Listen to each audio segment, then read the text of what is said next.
fair to say that the media the past couple years have had a serious love affair with zombies. But rather than sitting down with Trisha and talking it out in front of a bemused and moderately repulsed studio audience, they've taken it to the streets, shopping malls, forests, and anywhere else you can point a camera or plot a video game. Shattered Haven might not have the vocal performance or brand appeal of a Walking Dead, or the name recognition of a George Romero gig, or, graphics past what you'd find in a 16-bit console title. That doesn't mean it doesn't try, though, to bring the action while managing to pull at the heartstrings and claw at the part of the brainstem most receptive to visions of eldritch abominations.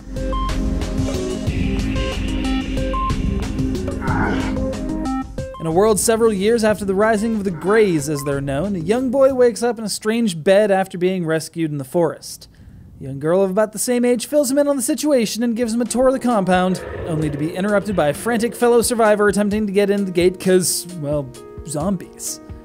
He's let in, but immediately runs off like the jerk he is, leaving these two kids to try to stem the tide of, oh wait, that one's his mom. Since Dylan Moran isn't here to brandish a firearm at her, they've got to go give chase out in the forest where they encounter a giant red squid with iron barbs on its tentacles, hell-bent on protecting them. And then the gameplay shifts to the girl's parents, who are then confronted by another eldritch abomination and forced to travel around and clear certain areas of zombies, else, well, it's not pretty. So it's off to small, instanced areas, either by walking or utilizing even more mysterious portals where there are zombies and landmines, and you get to be the bait.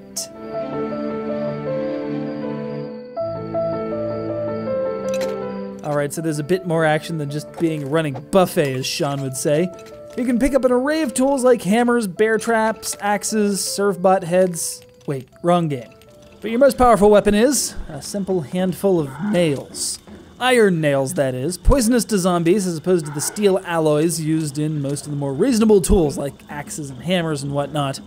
So it's part keep away, part run for your life, part protect the AI-controlled second person, since zombie drama is much better when you've got someone to worry about. Or they can just jump in and actually play using a gamepad or the other half of the keyboard, and yes, that sounds horrifyingly awkward. While I wouldn't call Shattered Haven a bad game, I do think it does a better job of telling a story than presenting engaging gameplay.